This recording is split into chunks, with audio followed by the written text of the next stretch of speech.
구약성경 오바댜 1장 1절에서 9절입니다. 페이지로는 1285페이지에 있습니다. 1285페이지. 우리 오바댜 1장 1절에서 9절이고요. 우리 계속 그 강해 진행 중이어서 이제 6절에서 오늘은 7절만 읽고 말씀을 듣도록 하겠습니다. 오바댜 1장 6절에서 7절까지 같이 한 목소리를 읽겠습니다. 에서가 시작. 에서가 어찌 그리 수탈되었으며 그 감춘 보물이 어찌 그리 빼앗겼는고. 너와 약조한 모든 자들이 다 너를 쫓아 변경에 이르게 하며 너와 화목하던 자들이 너를 속여 이기며 내 먹을 것을 먹는 자들이 내 아래 함정을 파니 내 마음에 지각이 없음이로다. 아멘. 잠시 기도합니다. 하나님 아버지, 오늘도 우리가 수요 예배로 하나님께 영광 돌리게 하시니 감사합니다. 이 시간을 복되게 하셔서 성령께서 역사하시고 운행하시는 예배 시간 되게 하시고 부족한 자가 하나님 말씀 대언할 때 온전히 바른 말씀만, 바른 복음만 증거될 수 있도록 은혜 더하여 주시옵소서. 예수 그리스도의 이름으로 기도드립니다. 아멘. 오늘 말씀의 제목을 한번 따라해 보겠습니다. 인생 채찍을 맞으며 돌아보는 삶. 아멘. 오늘 오바댜 1장 1절에서 9절 본문으로 지난주 이어서 인생 채찍을 맞으며 돌아보는 삶 두 번째 시간 갖도록 하겠습니다.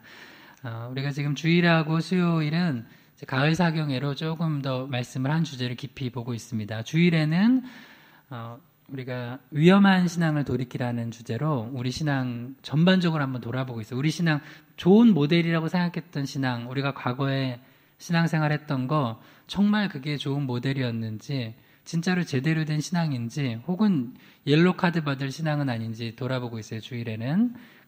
그래서 이제 주일도 2번 진행이 됐어요. 그래서 여러분들 혹시 이 말씀 듣는 분들은 이제 그 시리즈를 쭉 같이 들으시면 이번 가을 사경에 혹시 참석 못했더라도 은혜를 나누실 수 있을 것 같습니다. 이번 오바댜 1장 1절에서 9절 통해서 특별히 이제 7절 말씀, 오바댜 1장 7절 중심으로 우리 수요일에는 우리 인생에 정말 말도 안 되는 원치 않는 일들이 일어났을 때 우리가 혹은 하나님께서 우리의 부족함과 연약함을 깨우치시려고 사랑하는 자녀에게 채찍을 대시는 건 아닌가, 한번 우리 인생을 돌아보는 계기를 삼고자 하면서 말씀을 나누고 있습니다. 오바댜 선지자가 묵시를 받아서 에돔이라는 한 나라의 멸망을, 또 심판을 선포하는 내용입니다. 근데 그 중에 오늘 이제 특별히 오바댜 1장 7절에 보면 이게 세 부분으로 나눠져 있는데, 오바댜가 이제 에돔이 어떤 그 어려움과 심판을 당할 것인지에 대해서 이야기를 해주고 있습니다. 세 부분으로 되어 있는데요.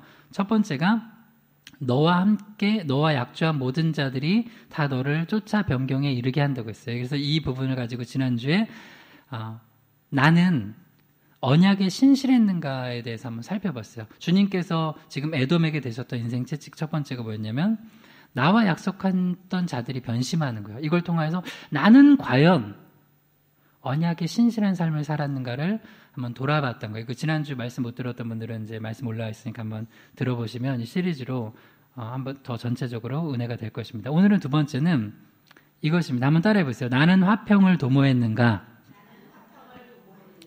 이제 에돔이 두 번째로 맞았던 인생 채찍이 뭐냐면 나와 화목했던 자들이 나를 속이는 거예요. 그러면 이제 우리 굉장히 이제 억울하잖아요. 나랑 화목했던 자들에게 맨날 이렇게 반갑다고 하고 오늘 머리 했네요. 오늘 맛있는 거 먹으러 가자 해요. 하고 또 그렇게 친했던 자들이 갑자기 나를 속여요. 오늘 그게 나와요. 그러면 이걸 통하여서 혹시 하나님께서 우리 삶에 에돔에게 그러셨듯이 인생 채찍을 통하여서 우리가 정말로 주님 안에서 화평을 도모하며 살았는지를 점검케 하시는 계기가 될 수 있다는 거예요. 세 가지인데요. 첫 번째로 나는 가정에서 화평을 도모했는지 한번 점검해보고, 두 번째는 나는 교회에서 화평을 도모했는지를 한번 점검해보고, 마지막으로 나는 세상에서 화평을 도모했는지를 점검해보는 계기가 되길 바랍니다. 말씀 다시 한번 읽어볼게요. 오바댜 1장 7절을 한번 다시 읽어봐요. 시작. 너와 약조한 모든 자들이 다 너를 쫓아 변경에 이르게 하며 너와 화목하던 자들이 너를 속여 이기며 내 먹을 것을 먹는 자들이 내 아래 함정을 파니 내 마음에 지각이 없음이로다. 에돔이 맞았던 인생 채찍 두 번째가 뭐냐면 너와 화목하던 자들이 너를 속여 이기며, 이제 쉽게 풀어서 얘기하면 나와 화목했던 자들이 나를 속이는 채찍을 맞았다는 거예요. 이것을 가지고 우리 인생을 한번, 우리 신앙을 돌아보면 정말로 나는 화평을 도모하며 살았는가, 이걸 한번 점검해 보는 거예요. 첫 번째가 한번 따라해 보세요. 가정에서 화평을 도모했는가? 우리가 살아가는 인간관계 그 공동체가 신앙생활 안 하는 분들에게는 가정과 세상이겠지만, 우리 신앙생활 하는 분들은 중간에 교회가 있어서 가정, 교회, 그리고 이제 세상, 뭐 직장 생활하든 이웃 관계를 하든 세 가지 관계를 해요. 거기서 과연 나는 화평을 도모하며 살았는지를 한번 점검해 보길 바랍니다. 민수기 20장 14절에서 18절을 같이 읽겠습니다. 시작. 모세가 가데스에서 에돔 왕에게 사신을 보내며 이르되 당신의 형제 이스라엘의 말이 우리가 당한 모든 고난을 당신도 아시거니와 청하건대 우리에게 당신의 땅을 지나가게 하소서. 우리가 밭으로나 포도원으로 지나가지 아니하고 우물물도 마시지 아니하고 왕의 큰 길로만 지나가고 당신의 지경에서 나가기까지 왼쪽으로나 오른쪽으로나 치우치지 아니하리라 한다고 하라 하였더니 에돔 왕이 대답하되 너는 우리 가운데로 지나가지 못하리라. 내가 칼을 들고 나아가 너를 대적할까 하노라. 에돔은 에서의 후예죠. 쭉 거슬러 올라가면 이스라엘은 이제 야곱의 후예잖아요. 그러니까 지금 형제 국가예요. 이스라엘과 에돔은. 이제 이스라엘이 오랫동안 애굽에서 고통받다가 출애굽했죠. 그리고 이제 약속의 땅을 향하여 가는 과정이 있어요. 그 광야에서 고생하면서 지금 이제 그 과정, 약속의 땅을 향해 나가는 그 과정에서 모세가 가데스에서 에돔 왕에게 사신을 보내요. 형제 국가잖아요. 그래서 이제 이렇게 정중하게 얘기를 합니다. 당신의 형제 이스라엘의 말에 우리가 당한 모든 고난을 당신도 아시거니와. 그러니까 누가 여러분한테 가족 중에, 형제 중에 뭐 부탁하려고 그럴 때 아쉬운 소리 먼저 하는 거야. 내가 너무 요새 고통당하는 거 알고 있잖아. 오빠도, 형도, 뭐 누나도, 아니면 너도 알고 있잖아. 그렇게 해요. 그러면 뭐 평소에 좀 사이가 그렇게 좋지 않았더라도 가족이잖아요, 가족. 그런 말 들으면 마음이 어때요? 그래, 딱하게 됐다, 안 됐다. 그래서 뭐 부탁하려고 하는데, 딴 거 아니야. 오늘 여기 이거예요. 이스라엘 백성이. 우리가 청하건대 당신의 땅을 지나서 좀 저 가나안 땅으로 가게 해달라고. 딴 거 안 하겠다고. 우리가 밭으로나 포도원으로 지나가지 아니하고 우물물도 안 마시겠다고. 왕의 큰 길로, 길만 내달라고. 왼쪽으로나 오른쪽으로나 치우치지 아니하고, 혹시 쓰레기 떨어뜨리면 혼낼 테니까 쓰레기도 다 줍고, 하여튼 뭐 우리가 절대 피해 안 입힐 테니까 필요한 거 있으면 우리가 뭐 돈이라도 지불해서 하여튼 갈 테니까 제발 꼭 길만 좀 내주라고 했는데, 에돔 왕이 뭐라고 그래요? 18절, 민수기 20장 18절 읽어봐. 시작. 에돔 왕이 대답하되 너는 우리 가운데로 지나가지 못하리라. 내가 칼을 들고 나아가 너를 대적할까 하노라. 에돔이 이스라엘에게 화평을 얘기했어요. 뭘 얘기했어요? 전쟁을 얘기했죠. 너 지나가면 죽을 줄 알아. 이러면 안 되잖아요. 그러니까 여러분, 때로는 그래요. 여러분, 저도 가정에서 화평을 도모하는 게 얼마나 어렵다는 걸 알아요, 저도. 특히 이제 세 종류잖아요. 부부끼리, 그건 좀 이따 볼 거고요. 그 다음에 부모 자녀끼리, 그 다음에 형제 관계. 세 종류 다, 나는 우리 이 가정은 세 종류가 세 관계가 다 화평하다. 없을 거예요. 그래서 우리가 주님의 은혜가 필요해요. 그런데 오늘 말씀 잘 들으면 아마 그런 길도 한번 열릴 거예요. 은혜를 주실 거예요. 여러분, 원하기를 우리 마을교회 성도님들, 또 여기서 말씀 듣는 분들은 여러분 가정이 다 화평하고 화목을 도모하길 주님의 축원합니다. 그렇게 될 수 있어요. 왜 안 돼요? 예수 안에서 십자가가 들어가면 그게 가능해요. 근데 여기는 지금 에돔은 안 그랬다는 거예요. 그러니까 나중에 어떤 채찍을 맞았어요. 우리가 오바댜 1장 7절에 본 것처럼 너와 화목하던 자들이 너를 속이며, 이런 인생 채찍을 맞는 거야. 그러니까 에돔은 억울하다 생각했을 거예요. 여러분, 이제 오늘 이 말씀이 굉장히 우리에게 찔림이 될 수 있어요. 어느 날 보면 나랑 잘 지내던 사람인데, 나랑 화목하던 사람이 어느 날 갑자기 쌩하네. 이게 억울해. 물론 그 사람이 나쁜 걸 수 있어요. 100%. 근데 그 사람과의 관계는 아무것도 문제가 없는데 오래전 이렇게 지금 우리가 민수기 20장에 본 것처럼 내가 정말로 화목해야 될 사람하고 화목하지 못하고 내가 이렇게 그 속임을 이제 거짓으로 속이거나 그와 함께 불화했던 정말 그 자비를 베풀고 은혜를 베풀어야 될 때 그러지 못했던 건 없었는가 한번 돌아보는 계기가 돼야 돼요. 이게 사실은 정직한 신앙이에요. 정직한 신앙. 골로새서 1장 20절에서 21절입니다. 시작. 그의 십자가의 피로 화평을 이루사 만물고 땅에 있는 것들이나 하늘에 있는 것들이 그로 말미암아 자기와 화목하게 되기를 기뻐하심이라. 전에 악한 행실로 멀리 떠나 마음으로 원수가 되었던 너희를 이제는 그의 육체의 죽음으로 말미암아 화목하게 하사 너희를 거룩하고 흠없고 책망할 것이 없는 자로 그 앞에 세우고자 하셨으니. 여러분, 예수님 십자가 생각하면은 은혜가 돼요, 안 돼요? 은혜가 안 되면 우리 신앙이 지금 엎드려줘야 돼요. 근데 여러분, 제가 이제 실천적인 거 한번 가르쳐 드릴게요. 예수님의 십자가가 은혜가 안 되는 분들이 있잖아요. 갑자기 예수님 십자가 생각하면 은혜가 안 되는 분들은 내가 내 삶에서 십자가를 지는 삶을 안 살아서 그래요. 그 예수님의 십자가가 얼마나 내 안에 은혜가 되는지 생각만 해도, 왜냐면 내가 한번 십자가를 져보잖아요. 예를 들어서 형제 관계에서, 부부 관계에서, 가정 먼저 얘기해봐요. 부모 자녀 관계에서 내가 예수님께서 십자가를 지심으로 말미암아 죄인 되었던, 하나님과 원수되었던 우리를 하나 되게 하시려고 그분이 십자가를 지신 게, 내가 정말 좀 싫어하고 미워하는 사람하고 한번 그 십자가를 지고 노력해 보는 거예요. 그게 부부 관계든 자녀 관계든 부모 자녀 관계, 형제 관계든. 그러면 예수님의 십자가가 얼마나 위대한 건지를 알게 돼요. 근데 그 십자가가 평소에 은혜가 안 되는 사람들은 내가 십자가를 지는 사람 안 살아서 그래요. 그러니까 여기 이 주변 분들하고도 이렇게 우리가 십자가를 지는 그런 삶을 살면 이게 얼마나 고통인 줄 알아요. 십자가가 여러분 고통이에요, 기쁨이에요?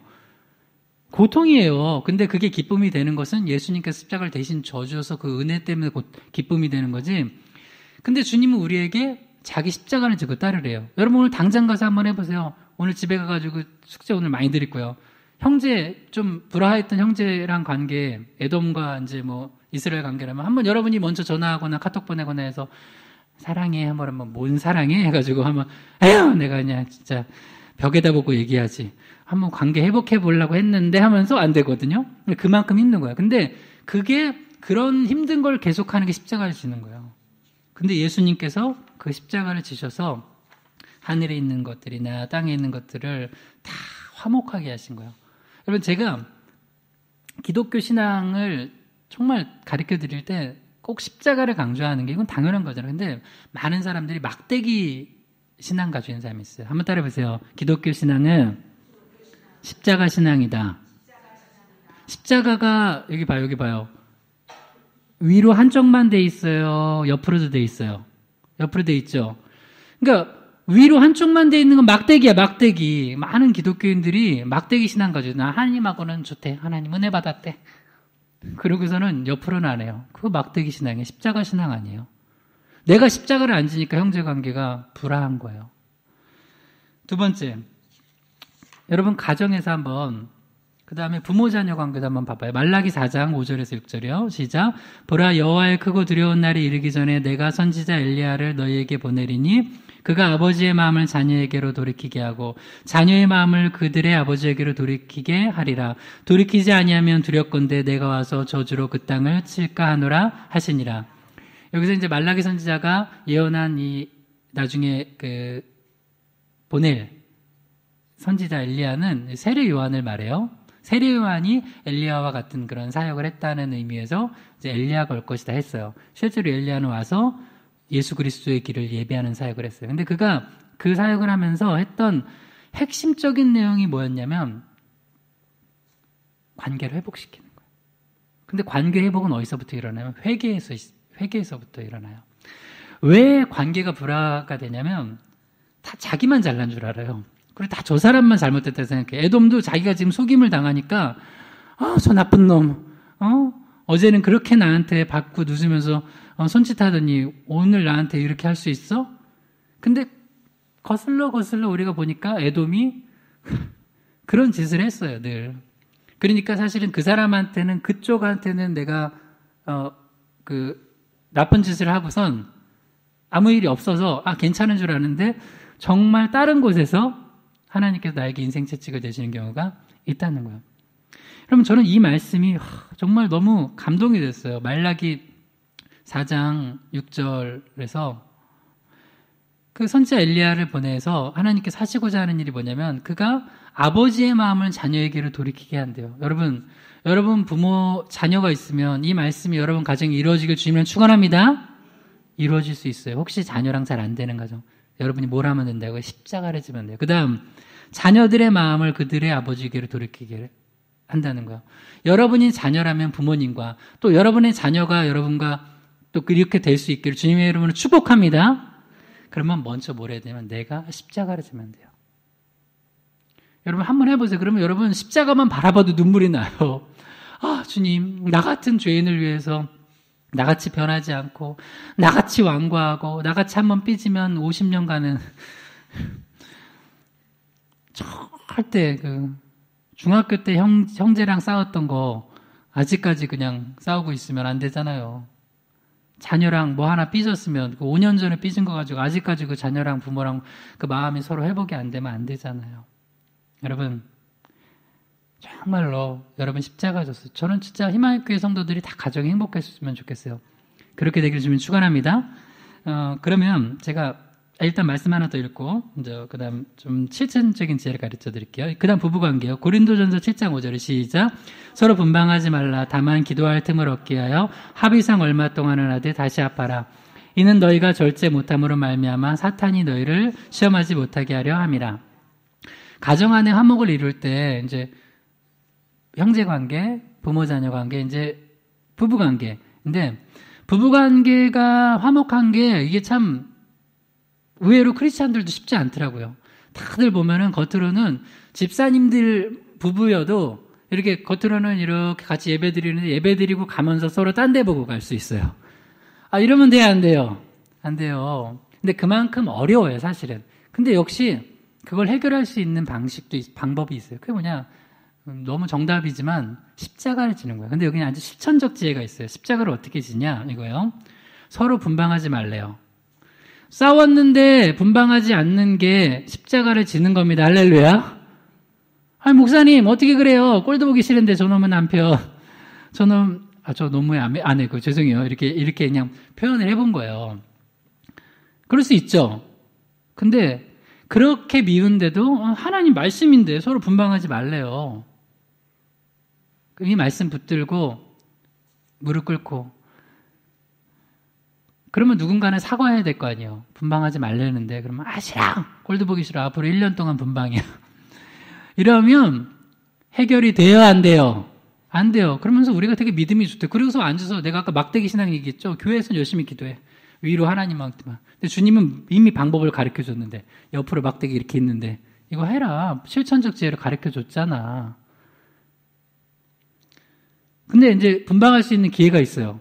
이걸 또 이용하면 안 돼요. 이게 아내들이나 남편들이. 너무 꼴보기 싫은 남편과 아내가 있어요. 근데 어머, 여기 지혜가 있다. 다만 기도할 틈을 얻기 위해서 분방해도 된대요.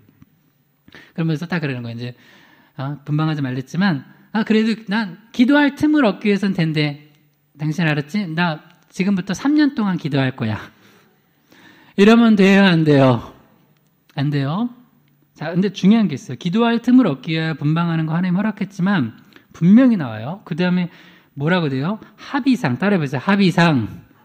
부부가 합의상이에요. 만약에 아내가 믿음이 너무 좋아서 여보, 나는 오늘부터 철야기도 들어가야 되겠으니까 나는 이제부터 내 방 따로 갖고 당신 절대 내 방에 들어오면 안 돼. 우리는 이제는 가족끼리 왜 이래. 절대 내 방에 들어오지 마. 나는 오로지 주님께 기도만 하면서 살래. 이러면서 하면서 얼마 동안 그래서 그래도 내가 6개월은 이렇게 기도해야 되겠어. 근데 남편이 막 합의를 안 해줘요.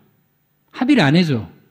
난 너무 싫다, 그거. 난 너무 싫다. 교회에서 그래, 목사님 그러랬어? 나 그런 거 안 시켰어요? 아니요, 내가 하고 싶었어. 내가 주님을 위해서. 근데 합의가 안 됐어요. 그럼 하면 돼, 안 돼요? 안 돼요. 성경 제대로 하세요. 합의 안 됐는데 자기 혼자 그렇게 하는 거 믿음 좋은 거 아니에요.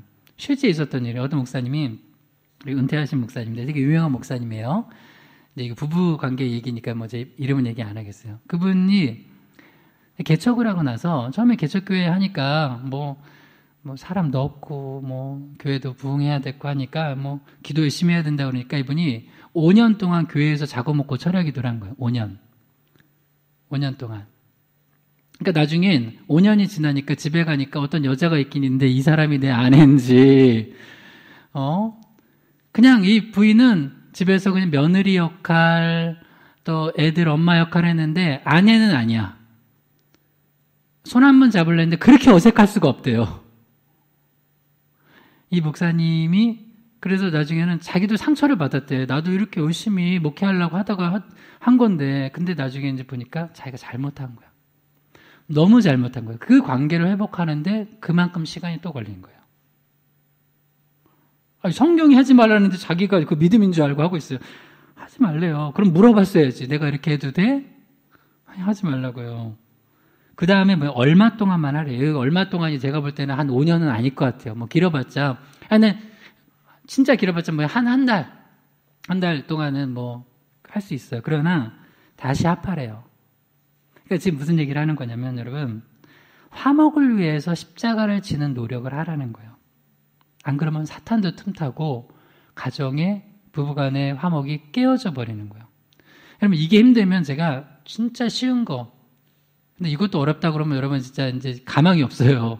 이거 이제 가정에서 부부나 부모 자녀나 형제나 정말 화목할 수 있는 제가 아주 쉬운 방법 하나 가르쳐 드릴게요. 한번 따라해 보세요. 따라해보세요. 정보대화, 정서대화, 영적대화. 이 대화가 3가지가 있어요. 정보대화가 있고 정서대화가 있고 영적대화가 있어요. 부부나 부모 자녀나 형제끼리 정보대화만 하는 사람이 있어요. 예를 들어서 부부끼리도 정보대화. 얘 오늘 시험 잘 봤대? 뭐 그렇대요. 뭐 어디 학원이 좋대? 아니면 뭐 밥은 먹었나? 뭐 이런 것밖에 안 해요. 뭐 오늘 가서 누구 만나고 왔어? 뭐 그건 정보대화예요. 근데 정보대화만 하면은요, 그거는 그냥 뭐 어디 지식 검색에 물어보는 거예요. 정보대화. 근데 부부끼리 오늘 꼭 해보세요. 숙제 많이 드린다고 그랬어요. 이제 화목이니까. 부부끼리도 그렇고 부모 자녀 그렇고 형제끼리도 정보대화를 할 수 있어요. 처음에 뭐 정보 있죠. 예를 들어서 오늘 교회 갔다 왔네. 그러면 어디 뭐 희망있게 없고 어떻게 가? 거기 뭐 이상해, 뭐 꼴짜기로 뭐 이렇게 가던데 교회가 있을까 모르겠는데 교회가 있었네. 뭐 정보대화예요. 정보대화. 근데 그 다음에 꼭 뭘 해야 되면 따라해보세요. 정서대화. 그걸 가지고 정서대화를 해야 돼요. 그래서 어땠는데? 은혜 좀 받았어? 마음에? 그러면은 이 정보대화만 하던 부부나 부모 자녀나 형제는 그 다음을 못 가요. 근데 정서대화를 하면은 그걸 이끌어 가야 돼요. 계속. 그랬구나. 어떤 게 은혜로웠는데. 그래서 하면서 예를 들어서 나는 찬양이 너무 은혜로웠어. 난 찬양 너무 좋더라. 하면은 그렇구나. 어떤 찬양이 그랬는데 하면서 자꾸 이 사람의 마음이 지금 어떤 부분이 기쁘고 되게 단순해요. 어떤 부분이 슬픈지를 알아주는 거예요. 그게 정서대화예요. 근데 부모님도 자녀랑 대화하는데 정보대화밖에 안 해요. 밥 먹었냐? 학교 갔다 왔냐? 뭐 숙제했냐? 그러니까 그 정서대화를 가정에서 못 나누니까 다 딴 데서 나누는 거예요. 근데 여기서 더 나가는 게 뭐냐면 한번 따라해보세요. 영적대화. 그 다음에 영적대화. 그 다음에 뭐냐면 정서대화가 정보대화 되고 정서대화가 된 다음에 그 다음에 영적대화로 이끌면 그래서 하나님께서 혹시 요새 마음의 어떤 오늘 말씀 통해서나 찬양을 통해서나 오늘 사건 통해서 뭐 말씀하시는 게 있는지 우리 가정에 당신한테 너한테 그런 걸 계속 나누면서 뭐라는 거냐면은 이 가정이 영적으로 하나님께서 다스리는 성령 충만한 가정이 되는 거예요. 그러면요 가정에서 대화하는 게 행복해요. 여러분 대화가 행복하잖아요. 그러면 가정이 행복해요. 돈이 많아서 행복한 게 아니에요. 가정이 왜 불행하냐면 형제끼리 대화가 안 돼요. 형제자매끼리 언니 오빠 뭐 동생 뭐 형들 그 다음에 부부끼리 대화가 안 돼요. 그냥 부모 자녀끼리 대화가 안 돼요. 그러면 아무리 돈 많고 아무리 뭐 좋은 거 있어도 행복하지 않아요. 근데 뭐든지 적어도 그게 되잖아요? 그러면 행복할 수 있어요. 근데 그러려면 뭐냐? 주님이 실천적 지혜들을 주시잖아요. 그럼 그것을 해보는 거예요. 로마서 12장 18절 읽어보겠습니다. 시작. 할 수 있거든 너희로서는 모든 사람과 더불어 화목하라. 그럼 모든 사람과 더불어 화목하라고 하시는데 가정에서 그거 못할 게 뭐가 있습니까? 여러분, 가정에서 화목하기를, 이를 위해서 노력하기를 주님을 축원합니다. 두 번째 한번 따라해보세요. 교회에서 화평을 도모했는가?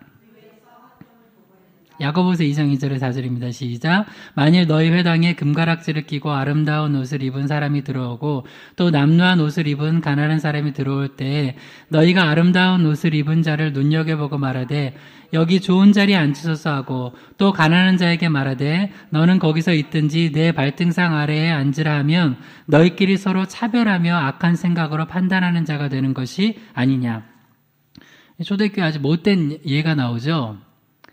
이제 예배를 드리러 사람들이 왔을 때 그 회당에서 금가락지 끼고 아름다운 옷을 입은 사람들과 남루한 옷을 입은 가난한 사람이 올 때 우리 같으면 뭘 어떻게 해야 되겠어요? 똑같이 대해주건 아니면 이거 여러분 중요한 거예요. 똑같이 대해주건 아니면 이왕 더 마음이 가고 더 잘 대해주려면 아름다운 옷 입고 금가락지 낀 사람이에요? 남루한 옷 입고 가난한 사람이에요? 굉장히 어려운 질문이에요. 전자예요, 후자예요? 후자예요. 이렇게 생각하면 돼요. 예수님이라면 어떻게 하셨을까? 후자죠. 이거랑 똑같아요. 가정에 여러분 자녀 둘 이상 있으면 좀 더 아픈 자녀 있으면 누구한테 마음이 더 먼저 가요? 아프고 약한 자녀죠. 이거 당연한 거예요. 당연한 거예요. 그러니까 주님의 마음은 그거라고. 근데 이 영적 공동체는 이게 제대로 된 거야, 안 된 거예요? 아니에요. 왜?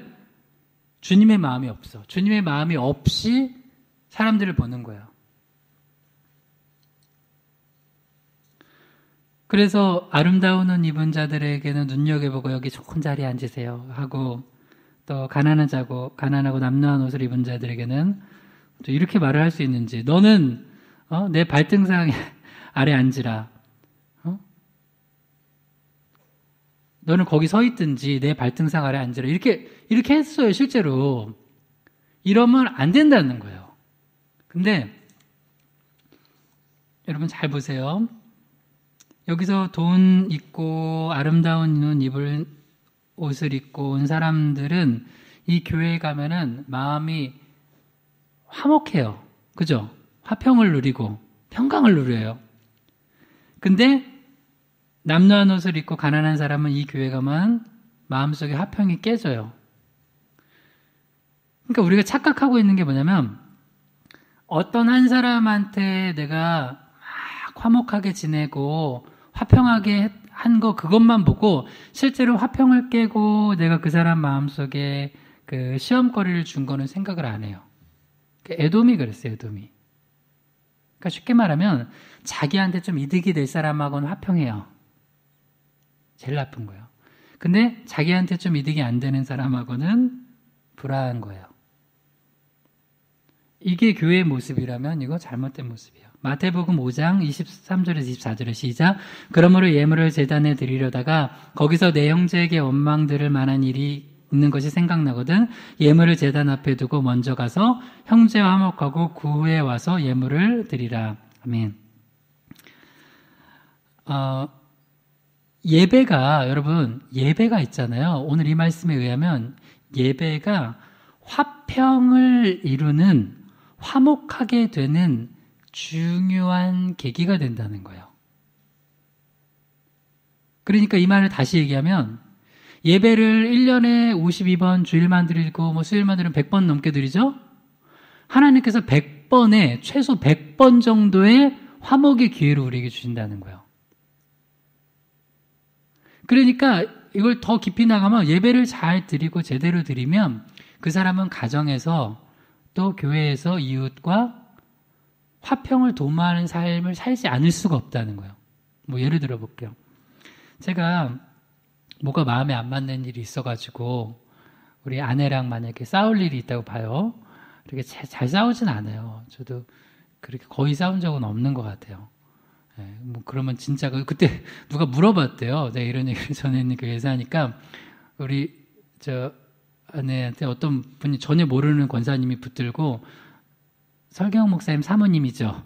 그래서 맞다 그러니까 진짜로 목사님하고 안 싸우냐고 그걸 물어봤대요. 그래서 와이프가 저한테 그 얘기를 해가지고 아니 누가 그런 얘기를 막 붙들고 하냐고. 왜냐면 그게 가능하냐고. 그래서 이제 이런 거예요. 그럴 때가 있잖아요. 근데 저는 목회를 하는 사람이잖아요. 목회를 해요. 그럼 목회를 하면은 다른 사람한테 성도들을 이제 한테 말씀을 전하고 해야 되는데 거의 말씀 준비하거나 말씀 전하거나 둘 중에 하나잖아요. 저는 모든 삶이. 그러니까 내 스스로가 막 그런 어떤 하려고 해도 보니까 내가 지금 그리고 만약에 싸우고 나서 말씀 준비가 돼요, 안 돼요? 안 되죠. 그러니까 안 싸우는 거야. 왜? 그래서 싸우고 말씀 준비할 수가 없는 거죠. 그리고 나서 말씀 준비 다 했어. 이제 싸워야지 했는데 말씀을 전해야 돼요. 그리고 나서 가면 말씀을 전할 수 있어요? 없어요? 없어요. 제 양심에 그게 힘들어요. 그러니까 싸우려고 하는 기회 자체를 박탈당해버리는 거예요. 나 너무 억울해. 여기도 보면 이거 하라는 거예요. 너희가 예배 드리려고 하다가 형제에게 원망들을 만한 일이 생각났거든. 그러니까 이걸 더 쉽게 얘기하면 너 한 이틀 전에 싸웠다 그러면 만약에 월요일에 싸웠으면 수요일날 예배 드리려고 하면 예배 드리기 전에 미리 오늘 말씀을 따르면 미리 전화를 하건 미안하다고 내가 좀 경솔했다고 아니면 거기가 너무 잘못한 거였더라도 그래도 난 솔직히 좀 속상한데 그래도 난 잘 지내고 싶다고 그렇게 그 화해의 제스처를 계속 하는 거예요. 그 수요일이면 수요일 예배 전에 화요일에 하고 주일이면 토요일에 하고 이러니까 이 사람의 관계는 좋아질 수밖에 없어요. 근데 교회 안에서도 나는 정말 독특한 풍경을 보는데 아까 그게 부부도 그렇다면 예를 들어서 교회 파가 나눠져 거예요. 이쪽 파 이제 오른쪽 분단파, 왼쪽 분단파 이렇게 나눠져 가지고 예배는 드려요. 예배 주제가 십자가의 은혜로 하나 되자야. 근데 그걸 열심히 듣고 아멘 했어요. 내가 막대기 신앙이라고 했어요. 그거 아멘 했어요. 그리고 나가지고 하고 국수 따로 먹고 하고선 채랑 놀지마 하고 이게 뭐냐고요. 여러분 제발 우리 희망의 교회는 이렇게 되지 맙시다. 할렐루야. 그러면 나는 정말 너무 슬플 것 같아 목사로서. 그러면 안 돼요.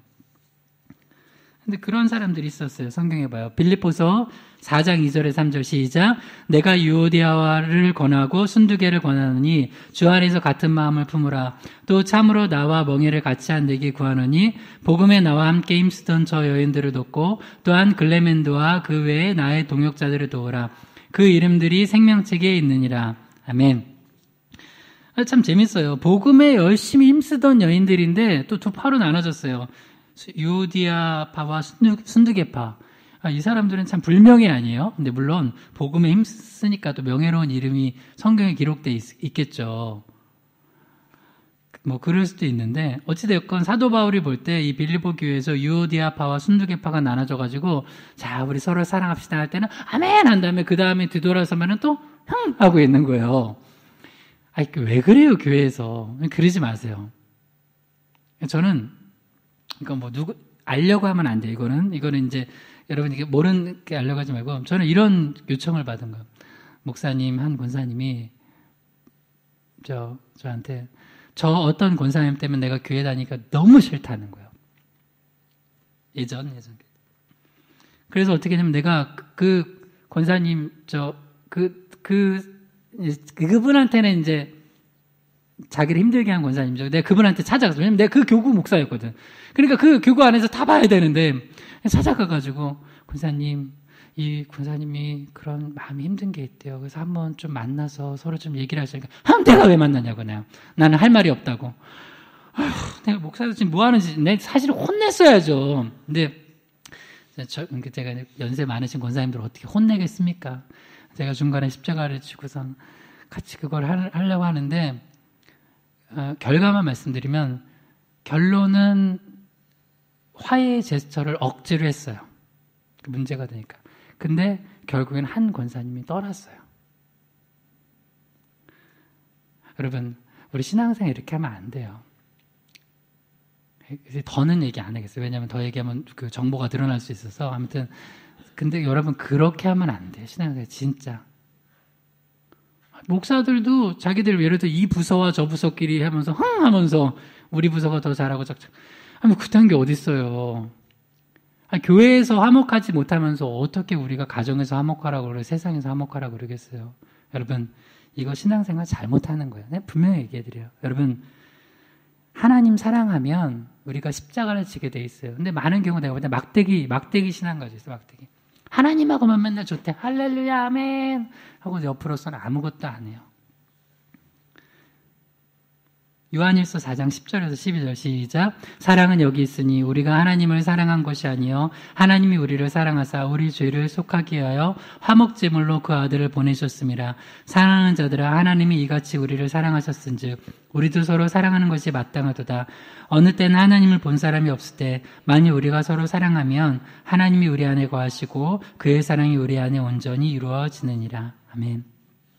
예수님이 우리의 화목제물 되셨대요. 이거를 뭘로 연결하냐면 그렇기 때문에 우리가 서로 사랑하라는 거예요.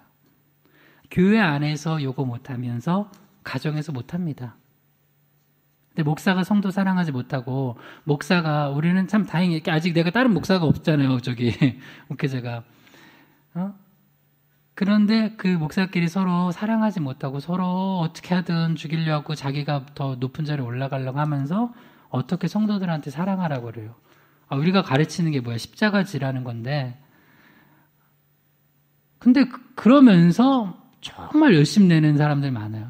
일단은 다 내려놔야 돼, 그러면. 본질부터 회복해야 돼요. 난 만약에 우리 희망의 교회가 어느 날 막 많은 일을 하고 부흥됐는데 그러고 있다면 나는 다 스탑시킬 거야. 무조건 회개해야죠, 회개. 여러분, 예수님이 우리를 위해 십자가에서 죽으셨습니다.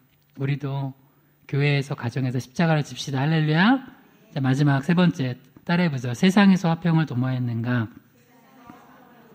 마태복음 5장 9절입니다. 시작. 화평하게 하는 자는 복이 있나니 그들이 하나님의 아들이라 일컬음을 받을 것이며. 세상에서는 우리가 저 사람도 정말 하나님 자녀구나, 교회 다니는구나, 어떻게 알아요? 우리가 십자가를 지고 화평케 하는 자로서 살아가는 모습을 보면 하나님의 아들이라 저들은 정말 주님의 자녀구나 알아요. 제가 희망의 교회 와가지고 너무 또 감사했던 거 하나, 또 우리 지난주 추수감사주일이었는데 우리 추수감사주일날 지난주 비 오는데도 우리 권사님들이 떡 돌리고 왔어요. 그때 얼마나 우리 권사님들이 감사했는지. 그리고 또 이제 은혜의 소식들을 좀 전해주는데 우리 주변 분들이 우리 희망의 교회 특별히 우리 여기 어떤 분은 희망의 교회에 대해서랑 우리 성도님들에 대해서 되게 좋게 얘기를 해준다고 또 해요. 근데 이분이 원래 사람 칭찬을 안 하고 교회 칭찬을 잘 안 하는 분인데 칭찬해 줬다는 거예요. 우리 지난주 떡 돌린 권사님들 감사합니다. 너무 감사해요.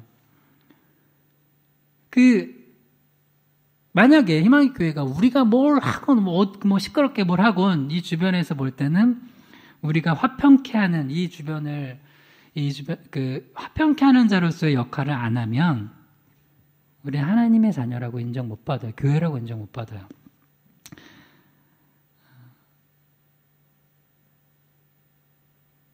그래서 우리가 세상하고 이제 세상에 나갔을 때 역시 뭘 가지고 나가는 거냐면 내가 십자가를 가지고 나가는 거야. 근데 세상 관계는 두 가지 관계가 있어요. 수직적 관계가 있고 수평적 관계가 있는데 수평적 관계는 흔히 만나는 우리 이웃 관계예요. 근데 교회 외에 옆에 옆집에 자두 아줌마, 우리 애들이 보는 만화에서 자두 엄마나 무슨 자두 아빠나 만났어요. 그러면 그런 관계에서도 우리가 이겨먹으려고 하면 안 돼요. 십자가를 지는 거야. 그러면 역시 교회 다니는 사람 다르네 이렇게 하는 거예요. 그 다음에 수직적 관계가 있어요.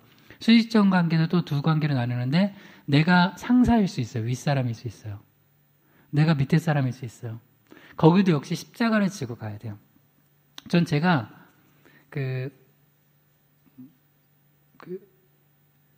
제가 굉장히 노력하는 게 하나 있어요. 아무리 내가 친해도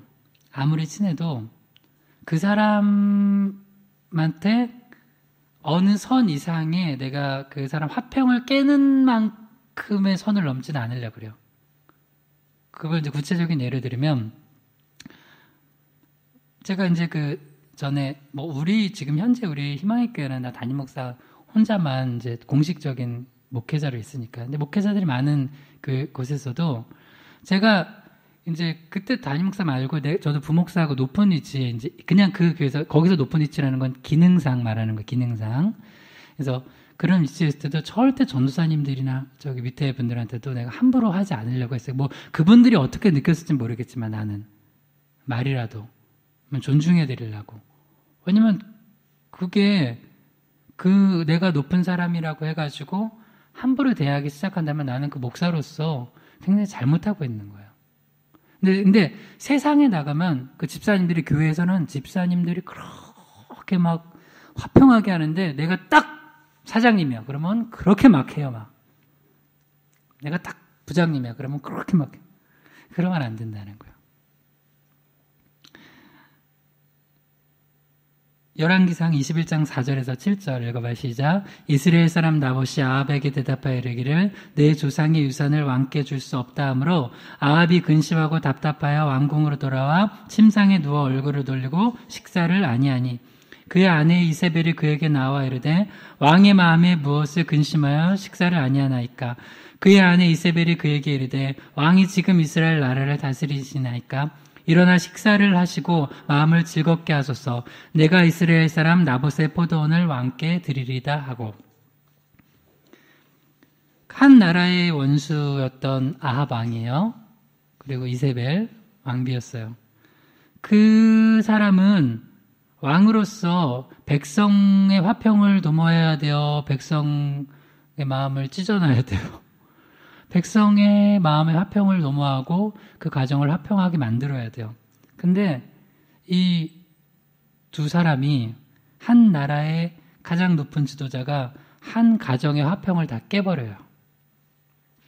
이스라엘 사람 나봇이 포도원이 있었는데 그걸 이제 가지고 싶었던 아합이 법적으로는 안 되니까 이방년이었던 왕비 이세벨이 술수를 써가지고 이 나봇이 왕과 하나님을 저주했다 해가지고 그를 죽인 다음에 그걸 빼앗아 가요. 좀 더 읽어볼게요. 열왕기상 21장 15절에 16절 시작. 이세벨의 씨 나봇이 돌에 맞아 죽었다함을 듣고 이세벨이 아합에게 이르되 일어나 그 이스라엘 사람 나봇이 돈으로 바꾸어 주기를 싫어하던 나봇의 포도원을 차지하소서. 나봇이 살아있지 아니하고 죽었나이다. 아합은 나봇이 죽었다함을 듣고 곧 일어나 이스라엘 사람 나봇의 포도원을 차지하러 그리로 내려갔더라. 야, 이런 사람이 지도자면은 난리가 나겠죠. 아니, 자기가 지켜줘야 될 한 나라의 백성인데, 한번 생각해 보세요. 그 포도원 하나 빼앗겠다고 해가지고, 모함해가지고, 왕과 하나님을 저주했으니까, 이 가정은 역적의 가정이 된 거예요. 그죠? 갑자기 나봇이라는 사람은 돌에 맞아 죽고, 남편을 잃은 아내, 아버지를 잃은 자녀들 생각해봐요. 그 한 사람이 자기의 이득을 위해서 한 가정의 화목을 다 깨트려버렸어요. 이런 삶을 살아가는 사람들이 너무나 많아요. 너무나 많아. 근데 크리스찬 가운데도 많다고요. 그래서 나는 교회에서 하는 신앙생활이 진짜라고 안 봐요, 잘. 그 사람이 만약에 직장에서 평판이 그렇다면 그 사람은 그 수준이에요. 목사인데 집에서 아내와 아이들한테 그렇게 하고 있다면 그 사람 영수증 수준은 그 수준이에요. 제가 어느 날 되게 좀 진짜 놀란 적이 있어요. 어느 날 어떤 모임에서 기독교 모임이었는데 기독교 모임이었어요. 한 남자 청년 20대 한 중반 후반 정도 되는. 그때 내가 전도사 되었는데 되게 좀 한 20년 전이었는데 그 모임에서 막 전사님 하면서 뭐 되게 잘하고 막 그런 그리고 막 다른 청년들한테 너무 잘했어요. 근데 이 사람이 갑자기 전화가 온 거야. 전화가 와가지고 어디서 전화를 받는데 목소리를 들으니까 여자예요. 아마도 여자친구 애인인 것 같아요. 근데 갑자기 쭉 가서 봤는데 이제 다 들리는데 막 그 험한 소리를 하고 나 딴 사람을 본 것 같았는데 나 사이코패스를 본 것 같았어요. 막 험한 소리를 하고 막 하여튼 구체적으로 기억은 안 나는데 하여튼 그 여자를 어떻게 표현해? 한마디로 막 잡고 있는 거예요. 근데 그 정도까지 다 보면서 내가 봤던 저 청년이 맞나? 근데 이제 거기 막 전사님도 있으니까 막 더 길게 못하고 막 끊어가고 했는데 나는 그때 정말 충격을 받았어요. 어떻게 저럴 수가 있거든. 그리고 이제 여기 왔는데도 그게 분이 안 그러면 얼굴이 뿔그락불그락 해가지고 막 하는데 그 뒤로부터 내가 민망해서 그 청년 얼굴을 잘 못 쳐다보겠더라고. 여러분, 우리 신앙 다 점검해야 돼. 지금 한국교회 신앙 엉터리 너무 많아요. 목사들부터 시작해서 목사, 전사님, 장로님, 권사님, 집사님, 청년들도 이거 제대로 안 잡잖아요? 그러면 한국교회는 더 영향력 잃어버려요. 영향력 잃어버려요. 그러면 다른 사람 얘기할 거 없이 우리 가정부터 하면 돼요. 우리 교회부터 하면 돼요. 할렐루야. 그리고 교회 그냥 왔다 갔다 다녀주는 게 무슨 벼슬인 줄 알고 뭐 대단한 건 줄 알고 뭐 목사님 저 나와줬죠? 나는 제대로 된 신앙 갖기를 바라요. 제대로 된 신앙. 그래서 이 이세벨과 그 아합은 하나님께 예후라는 사람을 들어서 아합 집안을 다 심판해버려요. 이세벨이 어떻게 죽나 봐요. 열왕기하 9장 30절에 33절입니다. 시작. 예후가 이스라엘에 오니 이세벨이 듣고 눈을 그리고 머리를 꾸미고 창에서 바라보다가 예후가 문에 들어오매 이르되 주인을 죽인 너 시므리여 안녕하냐 평안하냐 하니 예후가 얼굴을 들어 창을 향하고 이르되 내 편이 될 자가 누구냐 하니 두어 내시가 예후를 내다보는지라 이르되 그를 내던지라 하니 내던짐에 그의 피가 담과 말에 튀더라. 예후가 그의 시체를 밟으니라. 예후가 손도 안 댔어요. 이렇게 창 위를 내다보다가 창 아래를 이렇게 내려다보는 이세벨이 있고 그 옆에 내시들이 있었는데 내 편이 될 자가 누구냐 하니 그 내시들이 얼마나 빠르게 판단했냐면 이 이세벨이 그러니까 평소에 어떻게 살았는지를 알아요. 평소에 이세벨이 내시들한테든 누구에게든 이렇게 좀 화목하게 하고 이들에게 은혜를 베풀었으면 비록 이런 상황에 자기가 위태로울지라도 이세벨을 지키려고 노력이라도 했을 거예요. 근데 아니요. 제가 할게요 하고서 이세벨을 내던져요. 그러니까 예후가 그 뒤에 이제 시체를 밟으면서 엘리야의 예언이 이루어지는 거예요. 그러니까 이세벨 같은 삶을 살고 아합 같은 삶을 살고 평소에 다른 사람들의 자기의 작은 이득을 위해서 한 가정의 화평을 다 깨트려버리고 자기의 원에서 필요하다면 수많은 사람들의 화평을 다 깨트려버렸던 삶을 살던 사람들은 결국에는 이런 최후를 맞게 된다는 거예요.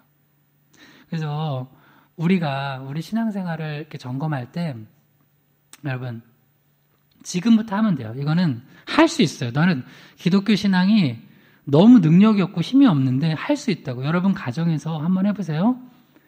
부모 자녀 형제관계 부부관계 여러분이 십자가를 지면 여러분 십자가를 안 져서 그래요. 진짜 져봤어요. 십자가를 져봐요. 그러면 놀랍게 많이 회복이 돼요. 이미 너무 선이 많이 간 어쩔 수 없는 관계도 있을 거예요. 그러나 여러분이 지금 내 눈앞에 주어진 사람이 자녀라면 자녀, 남편이라면 남편, 부모라면 부모 한번 해보세요. 십자가를 대보세요. 가정 회복돼요. 그 다음 교회 회복이 돼요. 교회가 다 깨져 있는 교회들도 회복이 될 수 있어요. 근데 우리는 이제 개척교회니까 다행히 안 그렇게 되도록 계속 제가 말씀과 기도로 가르칠 거고 그렇게 해나갈 거예요. 그 다음에 세상과의 관계도 마찬가지예요. 그렇게 될 수 있어요. 우리가 하나만 더 이제 살펴보고 마칠 텐데요. 화목 제물에 대해서 한번 볼 거예요. 레위기 7장 15절 17절입니다. 시작. 감사함으로 드리는 화목 제물의 고기는 드리는 그날에 먹을 것이요 조금이라도 이튿날까지 아침까지 두지 말 것이니라. 그러나 그의 제물이 서원이나 자원하는 것이면 그 제물을 드린 날에 먹을 것이요 그 남은 것은 이튿날에도 먹되 그 제물의 고기가 셋째 날까지 남았으면 불사를 지니라. 성경 공부 한번 해봐요. 성경 구약이 5대 제사가 있어요. 번제, 소제, 속제제, 속건제, 화목제. 수요 예배 중에 이제 빌레몬서 강의하면서 마지막에 속건제 신앙의 회복에 대해서도 한번 가르쳐 드렸는데요. 뭐 한번 나중에 들어보시면 될 것 같아요. 그 중에 오늘 이제 잠시 살펴볼 게 화목제인데요. 화목제는 구약의 5대 제사 중에 굉장히 독특한 제사예요. 왜냐면 그 특별히 제물을 어떻게 처리하는 방식에서 특별히 독특한데요. 화목제물의 제사는 세 가지로 나눠져요. 감사제, 서원제, 자원제. 그러니까 이제 자원에서 드리는 화목제가 있고 어떤 거 서원하면서 우리가 이번에 우리 아이가 학교를 가 대학을 가야 되는데 뭐 서원제 뭐 그런 게 있고 그 다음에 감사제, 그냥 감사해서 하나님 앞에 드리는 감사제가 있어요. 그런데 특별히 이 화목제 세 가지 중에 감사제, 우리가 지난 추수감사 드렸죠. 추수감사절에 이제 그 감사의 제사를 드렸어요. 그러면 그 감사제도 결국에는 화목제 성격인 거예요. 감사제를 드렸을 때 화목제물의 그 고기는 언제 다 먹어야 된다고 레위기 7장 15절에 나와요? 그날에 먹으래요. 이튿날 아침까지 남겨두면 안 돼요. 그 다음에 화목제 중에 서원이나 자원해가지고 드리는 그 서원제나 자원제, 화목제물은 드린 날에 먹고 혹은 이튿날까지도 먹지만 그래도 레위기 7장 15절에는 언제까지는 남겨두면 안 돼요? 셋째 날까지 남겨두면 안 돼요. 불사를 해요. 이유가 있어요. 레위기 7장 18절 읽어봐요. 시작. 만일 그 화목제물의 고기를 셋째 날에 조금이라도 먹으면 그 제사는 기쁘게 받아들여지지 않을 것이라. 드린 자에게도 예물답게 되지 못하고 도리어 가증한 것이 될 것이며 그것을 먹는 자는 그 죄를 짊어지리라. 뭐든지 형식은 정신 때문에 형식이 있는 거예요. 다시요. 형식은 형식 자체가 아니라 그거를 명령하신 정신 때문에 하나님의 뜻 때문에 그 형식을 해라는 거예요. 왜 이런 형식을 취해서 제물을 처리하려고 했냐면 우리가 하나님 앞에 감사의 제사를 드렸는데 그 화목제물의 고기를 소 한 마리를 잡았어요. 근데 그날 다 먹어야 돼요. 근데 그 달 다 먹으려면 우리도 이번에 떡 했죠? 떡 남았어요? 안 남았어요? 에? 안 남았죠. 할렐루야. 이거 잘한 거예요. 남으면 안 돼. 다 나눠줬잖아요. 만약에 화목제물의 소 한 마리를 잡았는데 감사해서 하나님께 감사의 제사로 드린다고 했는데 보니까 주님 너무하세요. 유통기한 하루 너무 짧은 거 아니에요? 아니야. 하루 안에 다 처리해. 이야기 뭐냐면 그걸 나누라는 얘기예요. 혼자서 다 먹을 수 있는 분 손 들어봐요. 아무리 대식가래 뭐 김준현이야? 김준현이 얼마나 대단한 줄 알아? 우리 애들이 그때 TV 보다가 그것도 꽂혔어요. 아빠 뭐만 먹으면 얘기해. 아빠 김준현이 얼마나 대단한 줄 알아요? 김준현은 만두 5개를 한 입에 넣을 수 있어요. 그러면서 막 늘라고 야 니네 그러면 큰일 난다. 뭐 김준현도 아니고 우리 쫓아가는 아빠 유민상도 그렇죠? 뭐 하면서 그렇다고 야 그분들 따라하면 큰일 난다. 그분들은 위대하신 분들이다. 안 된다. 소 한 마리 혼자 못 먹는다고요. 교회에서 이번에 추수감사부터 이어지는 사실 성탄도 성탄 감사예요. 우리 이 땅에 오신 예수 그리스도 구원해 주신 주님의 은혜에 감사드리는 거거든요. 요 정신이 있지 않으면 이 교회가 참 복된 교회가 돼요. 맨날 교회의 문제가 뭐냐면 지들끼리만 감사해. 아이 좋아. 이웃과 하나도 감사를 안 해요. 소 한 마리 잡았으면 자기들끼리만 먹어요.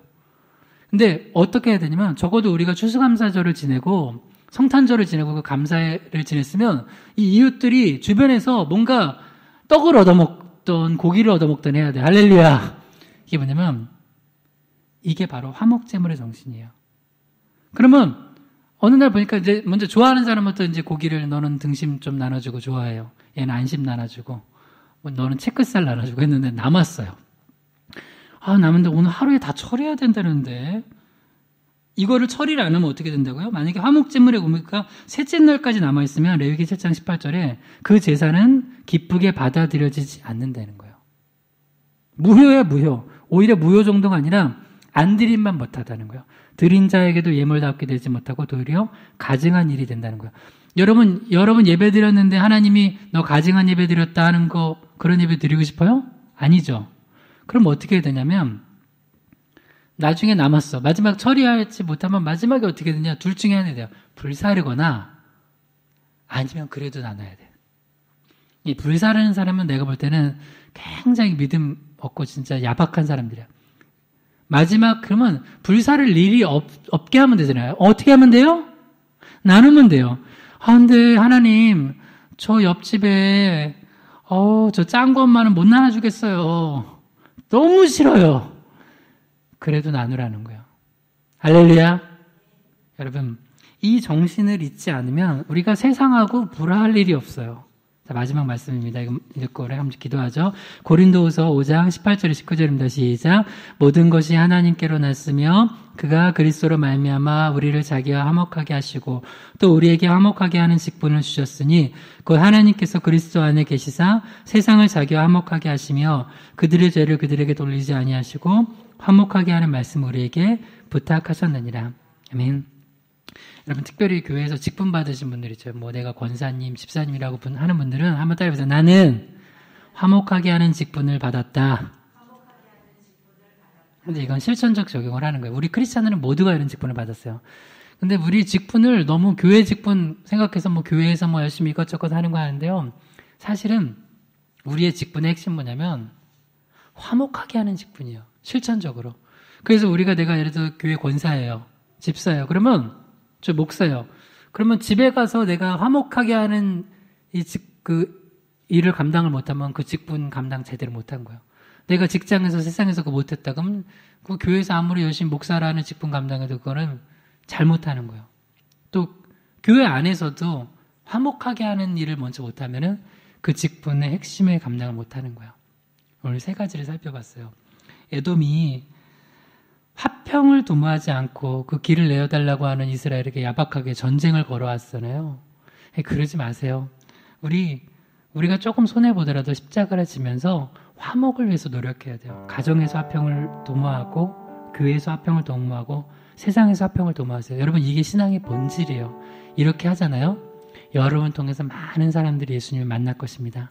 여러분 이런 우리 희망의 교회 되고 여러분 가정 되게 해달라고 우리 주여 한번 부르기도 하겠습니다. 주여. 하나님 아버지, 때로 우리가 부족하여서 인생 채찍을 맞을 때가 있습니다. 특별히 우리에게 도움이 되고 또 우리가 가까운 사람들에게는 화평을 도모했으면서도 불구하고 우리에게 도움이 되지 않고 또 우리가 볼 때 부족한 사람들, 조금 내 마음을 힘들게 했던 사람들과는 화평을 도모하려는 노력조차 하지 않았던 것을 회개합니다.